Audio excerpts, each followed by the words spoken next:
தவ்வாவுடைய களத்திலே மக்காவுடைய காலப்பகுதியில் அல்லாஹ் தஆலா சொல்கிறான், வஸ்பிர் நஃப்ஸக மஅல்லதீன யதுஊன ரப்பஹும் பில் கதாதி வல் அஷிய்யி யுரீதுன வஜ்ஹ வலா தஅது ஐனாக அன்ஹும். அப்போ அல்லாஹ் தஆலா நபிக்கு சொல்கிறான், வஸ்பிர் நஃப்ஸக், உங்களது நஃப்ஸை, உங்களை நீங்கள் பொறுமையாக வைத்துக் கொள்ளுங்கள், உங்களை நீங்கள் பொறுமையாக வைத்துக் கொள்ளுங்கள். யாருடன் தெரியுமா? மஅல்லதீன யதுஊன ரப்பஹும், தமது இறைவனை அழைக்கக்கூடியவர்களோடு உங்களது நஃப்ஸை பொறுமையாக வைத்துக் கொள்ளுங்கள். காலையிலும் மாலையிலும் இறைவனை பிரார்த்திக்க கூடியவர்களோடு உங்கள் நஃப்ஸை பொறுமையாக வைத்துக் கொள்ளுங்கள் அப்படின்னு அல்லாஹ் தஆலா சொல்றான். அப்ப அதுல பொறுமையாக இருக்கிறது ஒரு போராட்டம். அதனாலதான் அல்லாஹ் தஆலா வஸ்பிர் நஃப்ஸக என்ற உங்களோட நஃப்ஸை கொண்டு போய் அவர்களோடு பொறுமையாக வைத்துக் கொள்ளுங்கள். அப்படி சொல்கின்ற நேரத்தில் இருந்தவர்கள் யார் என்றால் அப்துல்லா பின் மஸ்ஊத் ரலியல்லாஹு அன்ஹு அவர்கள், சுஹைப் ரூமி, பிலால் ரலியல்லாஹு அன்ஹு அவர்கள், இது போன்ற ஆரம்ப கட்ட அவர்களால் கீழ்த்தரமாக அல்லது தாழ்ந்தவர்களாக பார்க்கப்பட்ட நபித்தோழர்களோடு, நபியே நீங்க என்ன செய்யுங்க, உங்களோட நஃப்ஸை பொறுமையாக வைத்துக் கொள்ளுங்கள் அப்படி என்று சொல்லி அல்லாஹ் தஆலா உபதேசிக்கிறார். ஸோ இந்த மாதிரியான பொதுவான மஜ்லிஸ்களில் நம்ம இருக்கக்கூடிய நேரங்களில் அல்லாஹ்வுடைய குர்ஆன் வசனங்கள் ஹதீதுகள் இருக்க சொல்லப்படுகிற இடத்துல பொறுமையாக வைத்தல் என்பது மிக முக்கியமான அம்சம். மாற்றத்தை நோக்கிய ஈமானிய நகர்வு என்ற தலைப்புல எனது முக்கியமான ஒரு பகுதிகளில் இதுவும் உண்டு.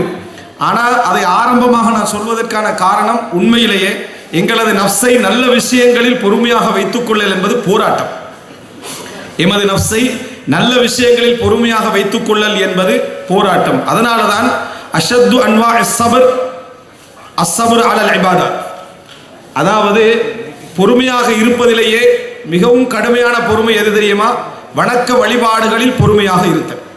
வணக்க வழிபாடு, ஏன்னா மஅசியா, பாவங்கள் என்பது நம்ம தவிர்ப்பது, பாவங்கள் என்பது நம்ம செய்யாமல் தவிர்ப்பது, சோதனைகள் என்பது நம்மை தேடி வந்தது. இது ரெண்டிலே நம்ம பொறுமையாக இருக்கோம். எப்படி?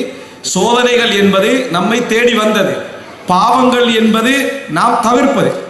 ஆனால் இவைகளில் பொறுமையாக இருப்பதை விட இபாதத்தில் பொறுமையாக இருத்தல் என்பது நாம் செய்வது, அது நம்மிடம் இருந்து என்ன செய்ய வேண்டும்? வர வேண்டும்.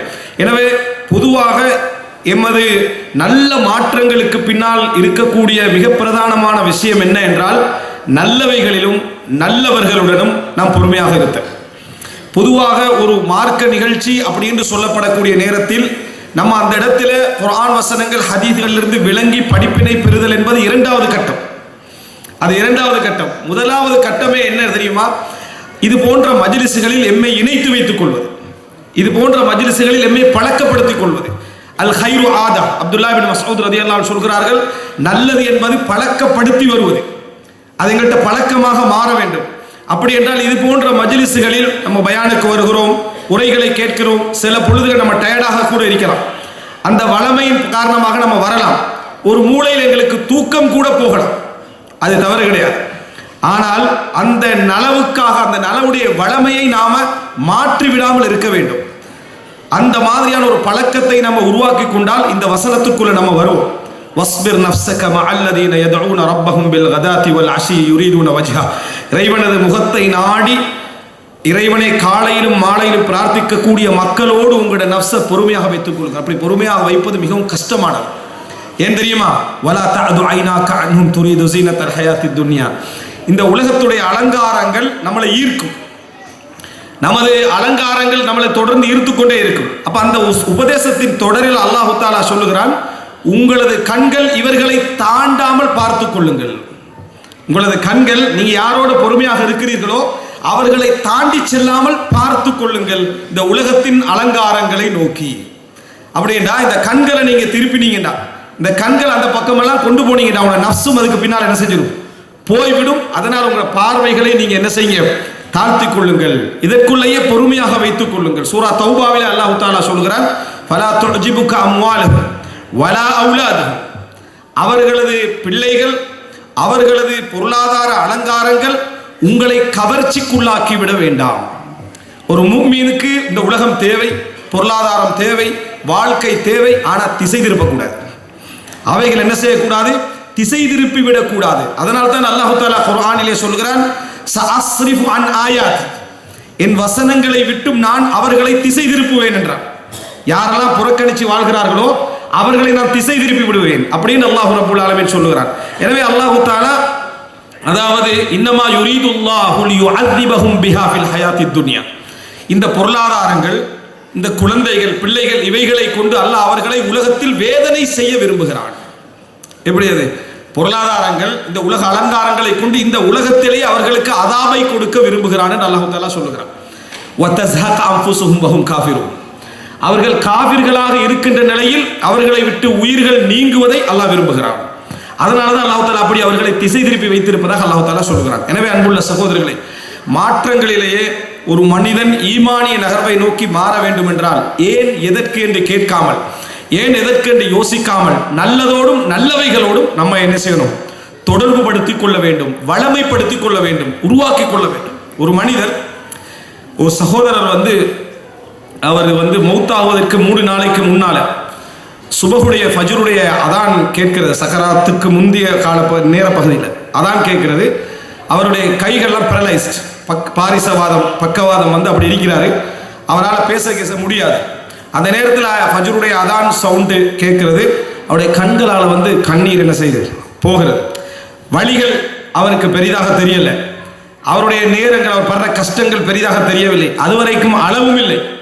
ஆனால் ஃபஜ்ருடைய அதான் கேட்ட நேரத்தில் அவர் அழுதார். பக்கத்தில் உள்ளவங்க சொன்னாங்க, சுபகு தொழுகை ஜமாத்தாக போகாத முதல் நாள் இது வரல.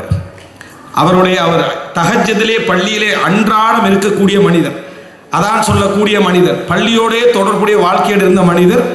அந்த நேரத்தில் அவருக்கு அந்த ஃபஜ்ருக்கு என்னால் போக முடியவில்லையே என்ற அந்த பழக்க உணர்வு அது அவர் என்ன செஞ்சது? அள வைக்கிறது அப்படின்னு சொன்னார்கள். 3 நாளில் மரணிச்சார். 3 நாட்களில் மரணித்தார். உமர் இப்னு கத்தாப் ரலியல்லாஹு அன்ஹு அவருடைய செய்தியை இது என்ன செய்து ஞாபகப்படுத்து. மரண நேரத்தில் அவர் எழும்பல, எவ்வளவு சொல்லி எழும்பல.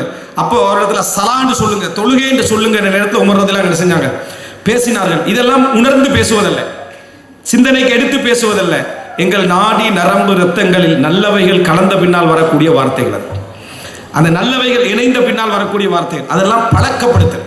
அதெல்லாம் என்னன்னு சொன்னால் பழக்கப்படுத்தல். எனவே இது போன்ற ஒரு நல்ல ஒரு மாற்றங்களை நோக்கி நகர வேண்டும் நினைக்கக்கூடியவர்கள் வழிகாட்டல் என்னென்ன உபதேசங்கள் சொல்லப்படுகின்றன என்பதை கேட்பதெல்லாம் 2வது அம்சம். நல்ல இடங்களிலும் நல்லவர்களோடும் தொடர்புகளை வைத்துக் கொள்ள வேண்டும். அதற்காக வேண்டி சிரமப்பட வேண்டும், அதற்காக வேண்டி பொறுமையாக இருக்க வேண்டும். சொல்ல போனால் ஓய்வு நேரங்களில் அல்ல, நமது வாழ்க்கையில் அன்றாட அந்த நேரங்களில் இதற்கும் ஒரு நேரம் என்ன செய்ய வேண்டும்? வாரத்துக்கு 1 நாள், வாரத்துக்கு 2 நாட்கள் இந்த நல்ல தொடர்புகளை நம்ம என்ன செய்ய வேண்டும்? வைக்க வேண்டும். அதுதான் ரசூலுல்லாஹி ஸல்லல்லாஹு அலைஹி வஸல்லம் அவர்களுக்கு அல்லாஹ் தஆலா குர்ஆனிலே சொல்லக்கூடிய மிகப்பெரிய உபதேசம். நீங்க பார்க்கலாம், குர்ஆன்ல அல்லாஹ் தஆலா அல்லாஹ்வுக்காக பொறுமை காத்தல், அதே போல அல்லாஹ்வுடன் பொறுமை காத்தல், அல்லாஹ்வை கொண்டு பொறுமை காத்தல், இது எல்லாமே அல்லாஹ் தஆலா சொல்லுகிறான் குர்ஆன்ல. இதெல்லாவற்றையும் அல்லாஹ் தஆலா சொல்றான். அப்ப அதாவது இந்த இடத்துல வஸ்பிர் மஆ என்றார், இவர்களோடு பொறுமையாக இருங்கள். இன்னொரு இடத்துல வஸ்பிர் வமா சபருக இல்லா பில்லாஹ், பொறுமையாக இருங்கள், அல்லாஹ்வை கொண்டே அன்றி உங்களுக்கு பொறுமை இல்லை, அல்லாஹ் உங்களுக்கு அந்த பொறுமைக்கான உதவியை தருகிறான் என்று அல்லாஹ் தஆலா சொல்கிறான். எனவே முதல் அம்சம், நல்ல இடங்களில், நல்ல மஜ்லிஸ்களில், நல்ல செய்திகளில் அன்றாடம் எமது தொடர்புகளை வைத்துக் கொள்ளல். கெட்ட இடங்களில், கெட்ட செய்திகளில் நம்ம என்ன செய்வது? தூரமாக இருத்தல் என்றுதான் மிக பிரதானமான அம்சம்.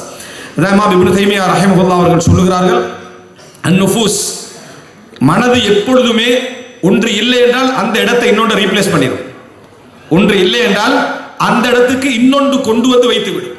எனவே ஒரு இடத்துல நம்ம எம்டியாக நல்ல விஷயங்கள் இல்லாமல் வைத்துக் கொண்டிருக்கிறோம் என்றால், அந்த தொடர்பாடல் இல்லாமல் வைத்துக் கொண்டிருக்கிறோம் என்றால் அந்த இடத்துல என்ன நடக்கும்? இன்னொன்று வந்து என்ன செய்துவிடும்? சேர்ந்து விடும். நல்ல விஷயங்களை நாம மீடியாக்கள் மூலம் கேட்கலாம், பல இடங்களை நம்ம படிக்கலாம். ஆனா இங்க அல்லாஹ் தஆலா அதை சொல்லல. அல்லாஹ் தஆலா நல்ல விஷயங்களை படிப்பதை பற்றி இங்க சொல்லல. வஸ்பிர் நஃப்ஸக மஅல்லதீன, அவர்களோடு பொறுமையாக இருங்கள் அல்லாஹ் தஆலா சொல்கிறான். அர்த்தம் என்ன? அந்த நல்ல விஷயங்களை செய்கின்றவர்களோடு பொறுமையாக இருத்தல், அவர்களோடு இருத்தல், அவர்களோடு தங்குதல், அவர்களோடு உட்காருதல், அதைத்தான் அல்லாஹ் தஆலா சொல்கிறான். அதனால தான் சில மஜ்லிஸ்களிலே அந்த மஜ்லிஸுக்கு வேறு நோக்கத்தோடு வந்து உட்கார்ந்தவர்களுடைய பாவங்களும் என்ன செய்யப்படும்? மன்னிக்கப்படும் என்று ரசூலுல்லாஹி ஸல்லல்லாஹு அலைஹி வஸல்லம் அவர்கள் என்ன செய்தார்கள்? சொன்னார்கள். இது முதலாவது அம்சம்.